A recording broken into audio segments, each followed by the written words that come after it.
Welcome, everybody, to the Cone of Shame Veterinary Podcast. I am your host, Dr. Andy Roark. Guys, I got a crossover episode for you today. Sometimes I like to show you what we're doing over at the Uncharted Veterinary Podcast. It's the other podcast that I host, and then I love my first podcast, but I love them both the same.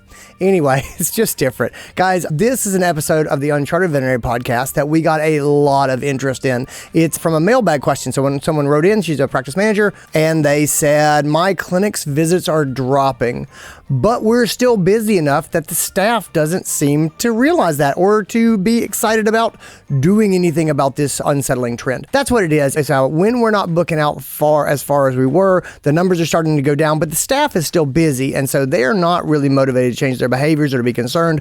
The doctors are the same way. I'm hearing a lot of this, and I think a lot of people are struggling with it, so I want to take this and bring it over to the Cone of Shame side of the house and just put it out here in case it's helpful to you guys that are listening. Also to kind of show you what the Uncharted podcast is about. If you've never heard Uncharted before, you're about to hear one of our episodes. If you like it, we've got about 300 episodes. We go way back in the day. We just answer questions every week. We answer questions. At this point, we've got a really robust library of questions about management and communication in veterinary medicine. So anyway, guys, I hope you enjoy this episode. Let's get into it. This is your show.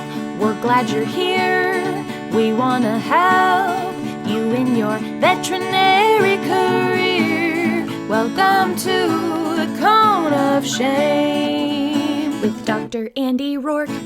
And we are back. It's me, Dr. Andy Roark, and my dear friend, Maria Pirita. How are you, my friend? I'm good. How are you, Andy? I'm doing really well. It's the start of the new year. As we're recording this, I'm looking out like, all right, we can do this. I have the most optimistic eyes I think I've had in a while. That's great. For whatever reason, I got a good feeling about 2026. I was sitting and sort of reflecting at the end of the year, right? And I always kind of think about like, what is the last year? And, I've kind of given up on resolutions, but I do kind of like intentions and I like reflections of like, what was good about last year and what do I want to do more of this coming year? And it was funny, I was talking with my kids and I kind of looked at my youngest daughter and I was like, oh man, this is going to be a big year for you. And so my youngest daughter, like she's going to get her braces off. Ooh. She's going to get her driver's permit. All right. She's going, you know what I mean? Like Yes. her grandparents are taking her to Iceland as like Wow. a trip. I know over That's the summer. cool. I Yeah, know. I was that's like, very unique too. I'm my parents. My parents like threw down on it. They were like, "We're going on a trip, and we'd like to take our granddaughter." That's and so cool. And my older daughter's like going off to college, and so like, but I started looking at it. It's like Maria, like, it's gonna be a crazy year. It's gonna be a good Like, year, yeah. I got a kid that's moving to Pennsylvania. You know what I mean? And it's just she's graduating from high school, and like I'm looking at this stuff, and I'm like, man, this is gonna be a huge year for me. Just like riding along. You know, I get to teach my younger daughter, like she's going to get her driver's permit. And it's wild to look ahead at the year and think there are big things that are going to happen this year that I'm like looking forward to. I don't think I've ever like looked forward to specific things in the year ahead of time. But I know you always like to do that. You're always like booking trips like a year in advance and stuff. The key to happiness is making sure you always have something more exciting coming up.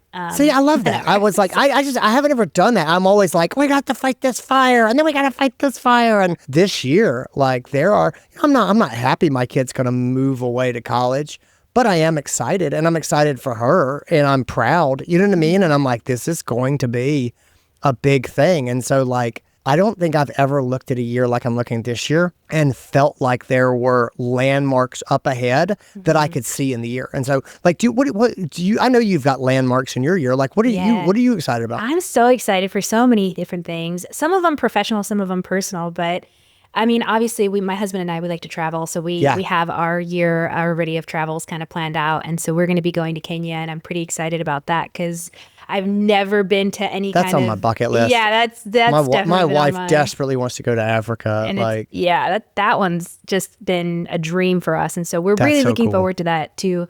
You know what I also like about the year? I love Christmas, right?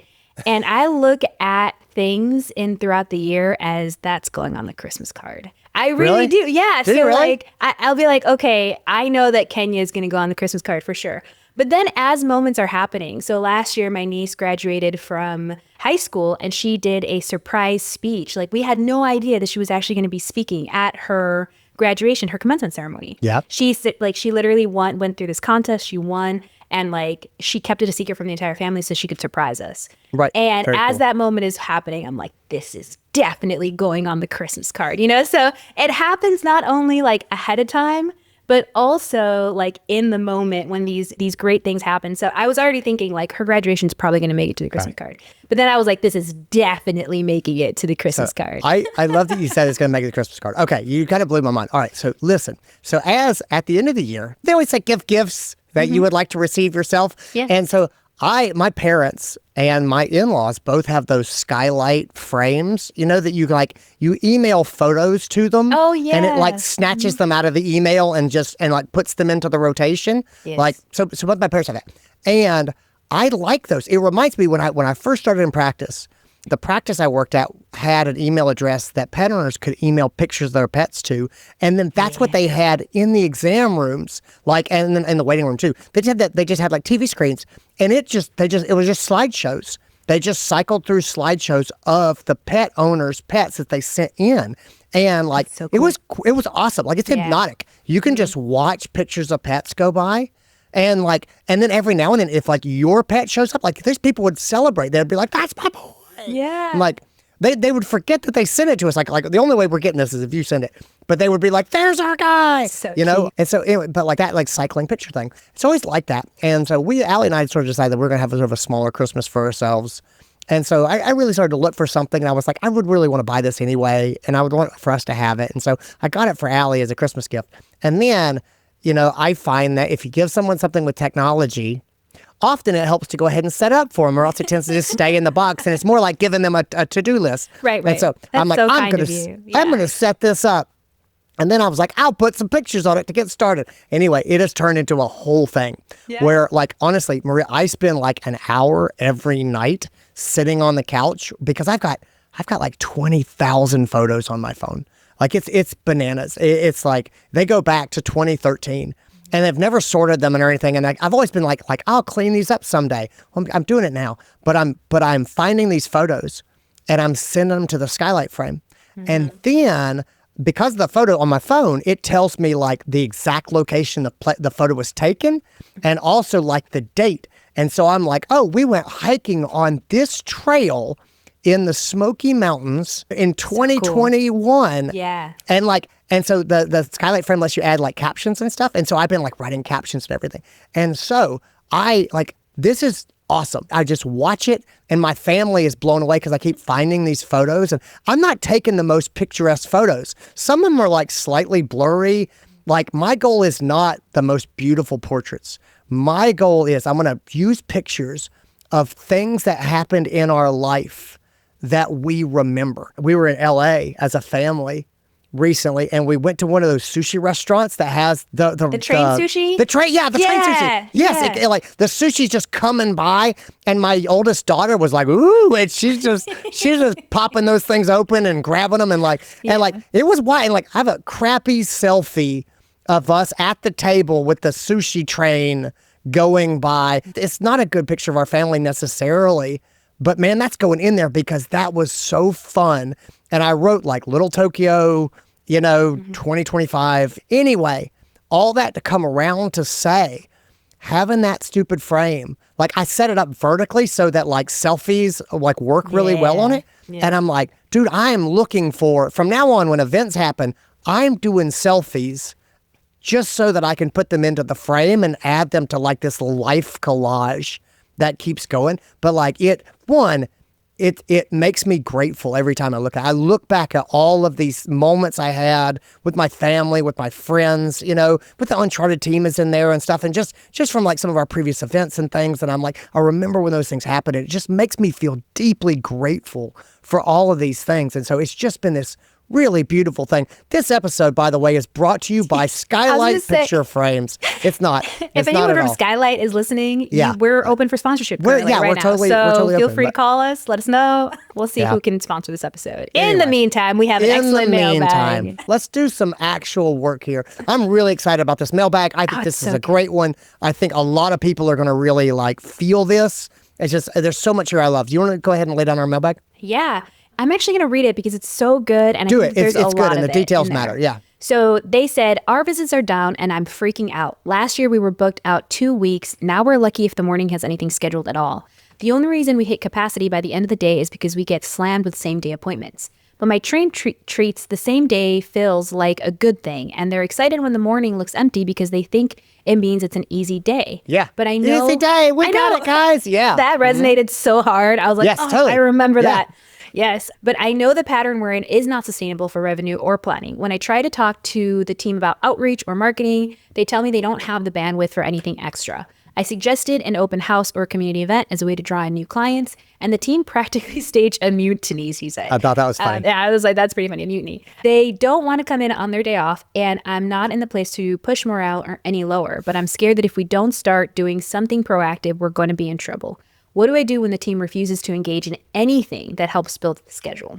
All right. I really like this. I think this is really common. I think that there's a lot of, I think across the country, we're seeing visits go down. That's been going on for a while. Matt Saloy, the economist, was on the Kona Shame podcast with me not long ago, and he says as of the end of 2025, we are definitely in a recession in our industry.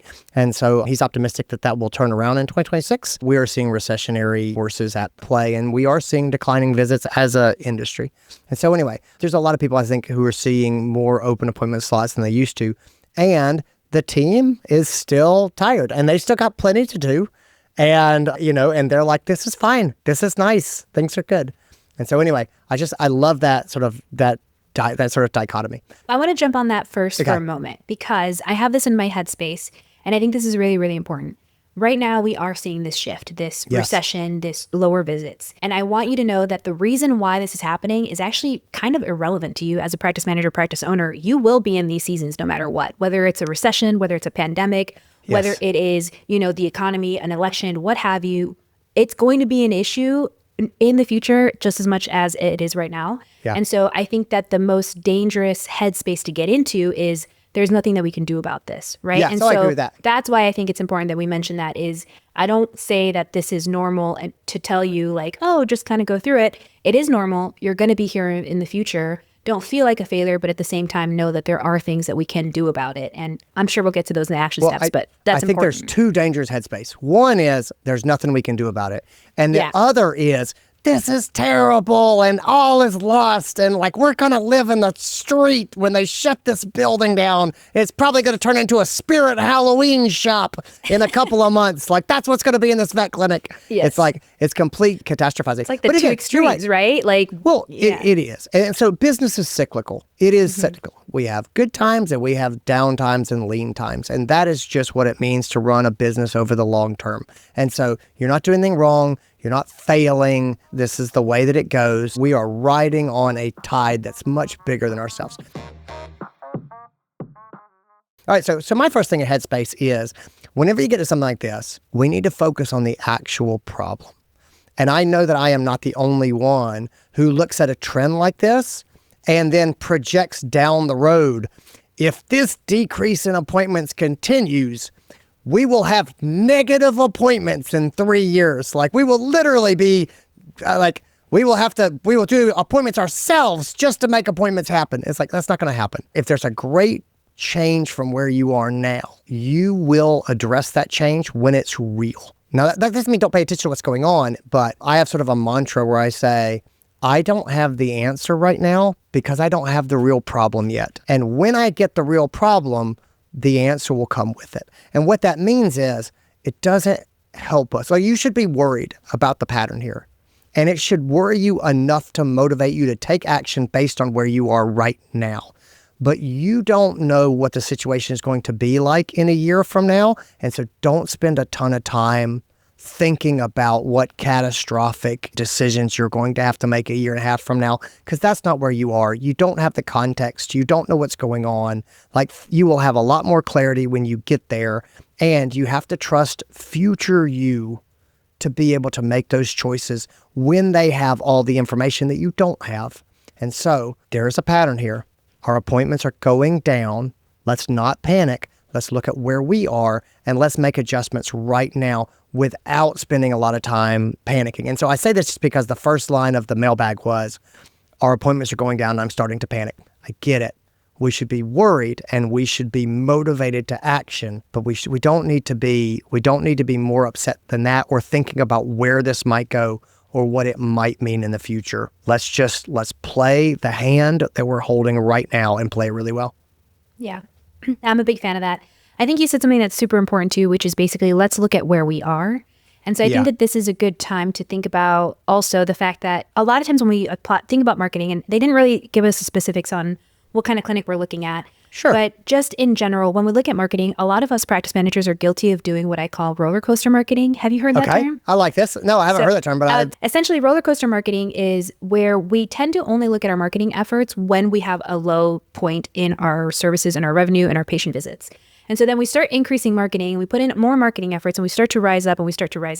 But then next thing you know, we're so busy as practice managers, as technicians, as veterinary assistants, as practice owners, we let our marketing fall down. And so then slowly but surely, we start seeing a decrease in patient visits and revenue. And now we're back here again where there's time to do the marketing. And so we start doing it. And so your revenue or your patient visits or anything starts to kind of look like a roller coaster because it's just going up and down because we don't have consistent marketing. And so as we're looking at our things, we need to ask ourselves, is this trend happening because of the economy, because of things that are happening? Or is this happening because it's a regular trend from the winter visits? And if so, we need to be more proactive next year about preventing it. And so that's part of kind of looking at where you're at is try to avoid doing roller coaster marketing.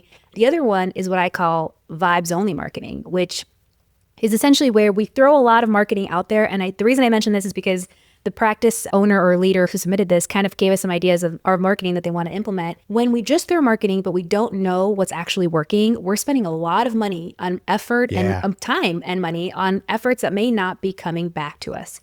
So vibes only marketing means when you're not really sure what's working, but you're like, well, some clients have mentioned referrals, some have mentioned Facebook posts. So I think we're going to do more of those, right? But we actually don't know. And this actually happened in my practice when I took over marketing in like 2015, I remember. We were tracking where new clients were coming from. We were tracking it. So we were asking, but nobody was actually looking and reviewing it. And so I noticed that like none of the clients had ever said that they got to us from the phone book, the Yellow Pages. However, we were still paying for a Yellow Pages ad or like to be in them. Yeah. And so that's where your efforts will become wasted is you not only do you have to track them, you do need to be reviewing them so that you can make smart adjustments before you're in the situation. And so I call those two out because I think that they're super important when it comes to looking at where you are at currently within your practice. I like that a lot. I think that's good. I think the last part of headspace for me is about making a little bit of peace with where the staff is. Now we're going to work on this. Like we're going to fix this, and we need their help to get this up and going. So one, I just want to throw out, like, I don't think the staff is ever going to be fired up about coming in on their day off to do an open house. Like, I don't think that's ever going to motivate them. I think that you have to go ahead and if the clinic wants to invest in this as a marketing push, I think you're going to have to probably pay these people to be, not probably. I'm so glad you said that, Andy, because that is something that I see so often in the sense of like, let's have an open house, but everybody, it is voluntary. So if you can, please come by. And I will tell you right now, I am with you on that.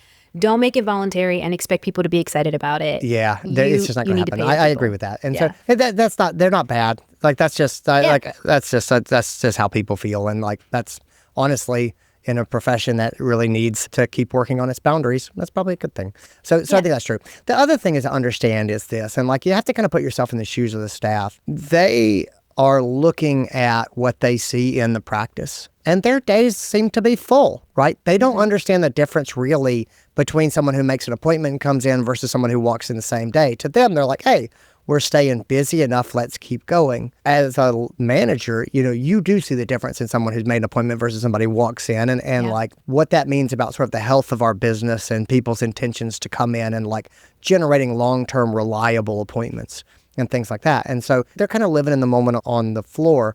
You see the pattern that is going on here. They don't see a pattern. They've been busy and they're still busy. And so that's not make them bad. It's not that they don't care. They don't see the why yet.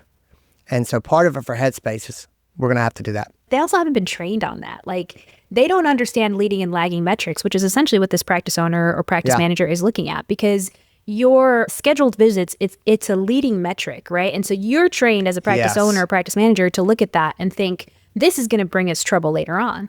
But your team is not trained to look at leading and lagging metrics. They're looking at it as, hey, well, this probably has just happened and next week it's just going to be just as busy. And so I think that getting into that mind space helps to protect where the team is coming from. It's not that they're lazy. It's not they don't want to work. It's that it helps you empathize with them. Exactly. And we want to empathize with them so that we can work effectively with them. But if you don't empathize with them, I think this is going to be a hard thing to get done. So anyway, I'm with our writer on this. These are concerning signals. I love your call out of like a leading indicator. This is definitely a leading indicator. There's alarm bells going off for me as well. We've got to focus on not where this goes, but we need to be serious about what we're doing right now and what changes we can make. And we got to empathize with the team and also use that empathy to motivate them to take action. And so anyway, let's take a break and then we'll come back and do that. Okay. All right, let's talk about some action steps here. I think the first action steps happen in secret. And I don't mean secret like don't tell anybody, but this person's trying to do a couple things at once, right? Mm-hmm. First, we need we have to create a plan of like, what are we trying to do? And then we have to get team buy-in. And what I've found is sometimes people kind of panic and they freak out and they're like, let's get the team and make a plan. And I'm like, if the team is not on board and you try to recruit them into the planning, a lot of times that's really hard. I want them to have a voice in the planning, and I definitely want them to take ownership as we start to do this, and I want to support their ideas. But I think that you need to go into stealth mode and start to do your homework and your research, and you need to figure out like what really needs to happen here. Because just like you said before, Marie, like they don't have the training or the visibility on leading and lagging indicators. They also don't know what we're able to do in terms of marketing, what has worked in the past, what hasn't worked in the past. They really don't know what initiatives or things that we do lead to clients coming in. Like that's not their job. Like their job is to take care of the patient and the client. And so they're not really thinking about where do our appointments come from. And so that's your job. And so go ahead and just on your own, I think that's the better way to work on a lot of these things is go ahead and get your head straight about what are you looking at? Where is this pattern coming from? Can we do some root cause analysis? Are there any things that have changed? Like you said, you've got these things where we do roller coaster marketing. Did we get excited and start doing something and we've kind of fallen off on that? I mean, the classic thing that happens to vet clinics, I don't know if this even happens anymore with everything being as automated as now, but I know you've heard stories of the clinics that their reminder system would get turned off. And then all of a sudden, like it takes a little while, but people stop booking appointments and like, I'm going down. It's like, well, turn your reminder system back on and let's start getting these people back in. I'm not saying that's what's happening here, but that is an example of the type of just basic processes that we should be running in the background all the time. But when those processes get dropped, people stop making appointments. And so anyway, it's time to do an audit. That actually happened in my practice, but with the reminder postcards. Oh, yeah? And so it was back in the day, yeah. Yeah, it was back in the day. So postcards were a lot more popular, but the postcards, essentially, we had not submitted an updated address list to them in like 3 years or something when I took over. And so we noticed a deep drop after a certain amount of time. And they were like, well, how come there's, like reviewing the numbers was like, how come there's significantly less postcards? And that's when, this is why I think taking care and overseeing the marketing still takes time, I think, as a practice manager. It does. Because at the time I was a marketing manager and I was kind of just taking over the marketing. And that's when they said, oh, nobody has submitted in one of those updated lists in like 2-3 years. And therefore you slowly drop off lists off the list if people move, if, addresses change. And so it turned out to be that we put that in. And the only reason we saw it is because, again, we were good at, looking at our leading metrics. So we saw it ahead of time and we kind of started to question like, how come this has been down? But that does happen, Andy. And I love that you mentioned it because what we do in this moment is really important. And the mailbag submitter pretty much said that they're interested in putting together these events to kind of hire new clients. Remember that it actually costs you more money to find a new client than it is to activate an existing client. And so what you're talking about is super smart because you're reactivating current clients. Yes. And that is going to be easier for you to fill the book with than to actually go in and bring in a new client. Not that you shouldn't focus on that because that is important. I agree. But you're so spot on. Like looking at like getting current clients to make appointments is so much easier than getting new clients. We should be doing both, because we're going to have turnover of clients no matter what. Like you Yes. always have clients that are leaving, they're moving away, they are no longer pet owners, things like that. And we did an episode actually not that long ago on how to convince our team for the need of new clients that yes, people we could did. also listen to if they want to talk specifically about new clients. But I think the missed opportunity here is definitely the deactivated clients. Yeah. When I look at problems like this and I'm thinking about what am I going to do? I do put possible action steps into 2 buckets. And so I like to look at things and say, what can I do with 0 buy-in? And then what do I need the team's help for to get done? And so things like this of doing a quick audit, looking at your reminder systems, looking at what kind of automated follow-ups do we have, what kind of reminders do we have to get people to come in? A lot of times, if you're the practice manager, you don't need the team to even know that you're doing that stuff. And so it's not that I'm saying do things that don't involve the team. I'm saying you can get to work immediately on the things that don't involve the team, and you don't have to ask for anybody's help. And those things are 100% within your control. And so just going ahead and starting to work on those things, that's something productive and positive that you can be doing right now. And we're going to work on the team. We will. But what can we do without the team? That can be automated, especially that can run in the background. I like to look at those things and say, I don't need anybody's help to get these things done, so I'm just going to get them done. I absolutely love that. And I think that this is a really good point to make too when it comes to what can we actually do within the buckets of the reminders and bringing in and activating new clients. There is something that we forget that is really powerful, and it is the simple, either a lot of people will call this treatment phone calls, treatment plans, or activation phone calls, but it's simply where we can call up our clients that are either have not been in within the current year but are coming up due, or that they have pending treatment plans.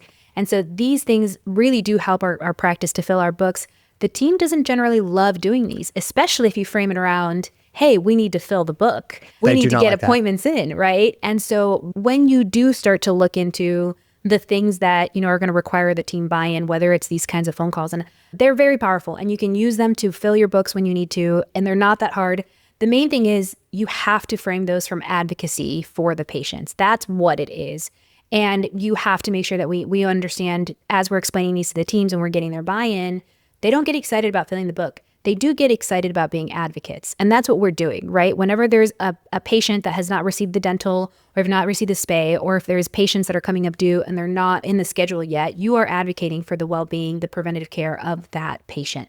And so training your team to be able to do that over the phone and kind of make these phone calls is a good way to start getting that book filled, especially because I think a lot of us practice managers, we see an empty schedule and the first thing we want to do is cut hours. We're like, all right, who wants to go home? Which is a good way to cut costs. But at the same time, there are some productive things that you can do to set yourself up for the future, because those visits aren't going to schedule themselves. Yeah. One of my big things too is I think people panic and they're like, we got to cut hours. Yeah. My thought is, all right, we need to think about what is going to help address the problem, and then think about how we can push to make that change. And you can cut hours later, but it's sort of like, sometimes I think we go into defense mode too early. Yes. I think that there are definitely something, even if you said, look, guys, we're going to do this initiative, we're going to do a real push for clients for 2 weeks, and we're going to see how it goes. And either we're starting to see some traction, or we have put some processes and systems into place.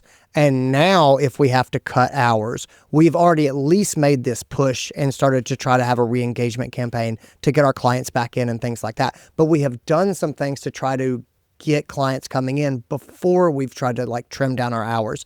Ideally, we're going to make a push. We're going to start to see people coming back in. We're not going to need to cut hours. But I think sometimes people go straight to cutting hours, and because I get it, and trust me, I get it. Payroll is scary. It keeps coming. It keeps it's your biggest expense usually. It's the biggest expense, and it does not stop and it does not waver. It just keeps coming, and people are like, we got to get that number down. Sometimes using the labor that we have in a smart, focused way is a better move than cutting that labor. And the worst case is sometimes we can use it in a smart, focused way right now and then cut it later if we still need to, and we'll still be in a better place than if we go straight to cutting it. So anyway, the biggest action step for me I want to talk about is talking to the team. And that's the biggest one. It's team buy-in is hard. Team buy-in is hard. One, we already said, I don't think the team's ever going to be excited about coming in on their day off to do open house and things like that. I would take that out of the playbook. If you're serious about it, I think we need to pay people. But here's the other thing too. If you pay them, you expect them to be there. You expect them to have a big smile on their face. You like give them some guidance. Not, I want you guys to be here. No, we're doing open house. You're on the radiograph station. You know, like you're gonna make a little presentation that you're gonna do for people as they come through. You're gonna find some good cases to have. Like, let's have those ready to go. Like, I want to see cool stuff here. You know, and think about what you want these guys to do. I'm not saying pay them to stand around with a smile. I think that's a bad use of your funds. Also, I think it's unfair to ask them to come on their day off. That doesn't make any sense either. I think the right play is to figure out what an awesome open house looks like for you. And then to make some job descriptions for that open house. Really put a little thought at this, and then you're going to have to compensate them, but go hard in the paint and really try to make this into something that matters. And so I think that's I that's so the agree first with thing. you on that. And also the fact that, like, when we talked about doing it, you know, framing this from an advocacy point, you can frame this also, this open house, from that point and be like, what are you excited about to teach clients? Like, what would you like to talk about? Is it dental? Is it fear-free? And then they can create their own presentations. One thing to add on that, because if you are going to do an open house still, if you're like, I definitely want to do this, make sure you have a funnel, because a lot of times I feel like people like to put together these events and I handed so many business cards, I did so many things, but it doesn't work if you can't market to them later on also. And so you want to be collecting those email addresses. You want a reason for them to give you that email address. And you want to know, and again, it goes back to what makes this successful. Do we want a goal of how many people, you know, how many impressions of people that we made, you know, and things like that. So I think that that's all part in making it successful. But I agree with you. Whatever idea the team has is going to be a lot more successful than whatever idea you try to push onto them. That's such a great call. Having a funnel ready. Like, these people, they're going to show up with their kids, because honestly, it's a fun thing to do with kids. And if you've marketed it correctly, then people are going to come with their kids to see what's going on. And they're not like, ooh, I'm going to come and get a new vet and set up an appointment. They're coming to literally look at what surgery looks like and to see some x-rays. That's what they're coming for. You have got to have a plan that is graceful and that walks people from attending the open house into bringing their pet in for you to examine. Like, you got to build that pathway. That's the funnel. But you need to think about what that looks like. What do you give to them? What do you get them to sign up for? How do you get them to give their email address or their phone number so you can text them? And then what does a graceful follow-up look like that doesn't look slimy, that doesn't look salesy, but that encourages them to come back with their pet and to give you guys a try? Do you want to give them swag? Do you want to have balloons? Do you want to have fans? Do you want to have bumper stickers? Do you want to have t-shirts? What do you want? Like, what do you take away with this? I think a lot of times people say, we're going to have an open house and we're going to get new clients. And I'm like, buddy, the distance between having an open house and getting new clients, think about that for a second. Those are not the same thing.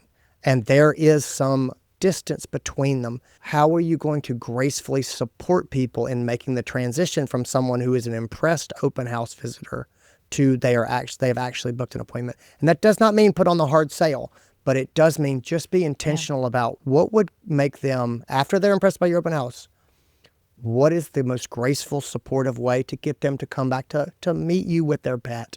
What does that look like? And so anyway, I love what you said here, Maria, about the funnel. And I love what you said about what the team is excited about is what they're going to work the hardest on. And so this goes back to the buy-in team. The big buy-in for me, for the team, is this. The why really matters. And so when our writer says, guys, the appointments are going down and we've got to do something, the appointment schedule going down and the day filling up with walk-ins, that is not a compelling why for them to take action. They're like, I don't see a problem here. Like, we're still busy. And if we're not busy, we've been busy since the global pandemic in 2020. It's a little bit nice to catch our breath. That's what they see. You're seeing the pattern, and you're worried about where this pattern goes, but they don't see that. They're looking at today in the clinic. And so you have got to engage them on the why. And so you say, but what is the why, Andy? I would say, well, the why is very specific to your situation, and it's very specific to your team. So in terms of what is your situation, what I would say is, remember when I said don't worry about the future so much and don't catastrophize? Put a pin in that for right now. I want you to go back. I want you to worry about the future. I want you to catastrophize. If this downward trend continues, what does that mean for you? What does that mean for your patients? And that's important. Think about that first. What does it mean for the patients if this continues? What does it mean for the clients if this continues? And then what does it mean for the team if this continues? And that is a compelling why to your specific scenario. If you're like, if this continues, we're not going to be able to stay open every day of the week. We're going to have to reduce our hours. We're not going to be able to be here to provide services. We're not going to be able to give you guys the hours that you want. It really is depending on your situation of what we'd have to give up. But what are you worried about? And again, I don't want to scare people or threaten them, but honestly, that's part of a compelling why. The other part, I said, that's specific to your situation. It's also specific to your team. What does your team care about? And one of the things I always think of when I think about the team is people in veterinary medicine, especially veterinarians, but honestly the whole team. One of my mentors told me they tend to care about three things. They care about patients, they care about people, meaning clients, and they care about the practice in that order. And so they care about pets, they care about people, and they care about the practice in that order. And so oftentimes when I say, what is a compelling why, I would say, how does this trend affect the patients? How does it affect the clients? And then how does it affect the team or our ability to support our staff? Those things often are what the team cares about. If you have core values for your team, if your team cares about serving the community, if they care about lifelong learning, if they care about being fear-free, like all that stuff requires a steady income stream and the ability to budget and plan and to support initiatives around those things. Don't talk to them about we need to fill the books. That doesn't motivate them. Talk to them about our ability to keep practicing fear-free medicine, to keep up our low-stress handling certifications and our ongoing training, our ability to be here for our patients when they need them, the ability to have extra support. A lot of times the team cares about, they don't like working shorthanded. And you say, guys, I don't want you to work shorthanded, but we're not going to be able to keep this much help around if we don't have like steady appointments coming in, and they don't want to be shorthanded again. And so I understand that they say, boy, we've been tired, and so we don't want to do these things. And I think they need to understand that not taking action now is not going to lead to restful days. It's going to lead to them being more shorthanded in the future. Again, that's sort of about framing up that compelling why. I don't want to scare them with this. I'm not trying to be negative. But also they need to understand the consequences of what happens if we don't do this and the benefits if we do it. What's good that happens if we're successful? If we pull this off, if we can start to build these appointments back up, what does that mean in a good way? What can we do to make the world better? How is this going to help the team? How is this going to help the patient care and the doctors? How are they going to feel if we're able to get this stability? What's in it for them? And again, between those things of we want to avoid this, but this is also what we're trying to get to or what success looks like. I need to be able to figure out how to make a compelling why for them so that they'll get on board. I am so on board with that. And I would tell you that I think the why that I would go with here, and it does depend on your clinic and it does depend on, what you've got going on. But the truth of it all is that the economy is tough on people and that visits are down because they can't afford it. And it is still our responsibility to advocate for the pets. And so even though like the economy is down, one of the first things that goes is going to be the preventative care. And I worry about the patients who aren't receiving their vaccines, who might get into trouble because they're go past due. I worry about the patients who, might skip the heartworm test because of finances. And so can we call these clients up and ask them, where we can help them, whether it's splitting up the services, maybe they come in for the rabies vaccine and the heartworm test during the visit, but we do the rest of the vaccines with technicians because we can in our state. So that's really important. But also just like advocating for the patient, but also framing it from we want to try and help the clients during these situations and like, what can we do to help them? And so that might be one of the areas. And the same thing, like coming from the place of like, this is a lot of unprotected pets essentially. Yeah. And it's our job to advocate so that they at least know the risk that they're taking in not coming in for those vaccines. I hope that that's helpful. I think there's a lot of things that we can do here. I think this person's got their head on straight. I think that crafting that compelling why for the team is going to be really key. And then I think getting really intentional about doing an audit on what are we doing and what are we not doing that can, get new clients, but also that can really re-engage our current clients and start to build out that way. Yeah. Maria, thanks for being here. Guys, thanks for listening, everybody. Guys, thanks again for being here. We'll be back with a regular Cone of Shame episode next week. In fact, next week we are bringing back my good friend, the original anesthesia nerd, Tasha McNerney, and we are talking about quick sedations in dogs and cats. Boy, super valuable, super useful. Tasha is so amazing. She just pours knowledge pearls out onto the table, and you just get as many as you can. It's like hungry hippo over here. I'm just grabbing them as fast as I can and pulling back the knowledge pearls and putting them into my pocket so I can take them to the clinic. And this is another example of that in this episode. You guys are going to love it next week, coming out on the regular day and the regular time, and I'll see you there. Take care, everybody. See you later.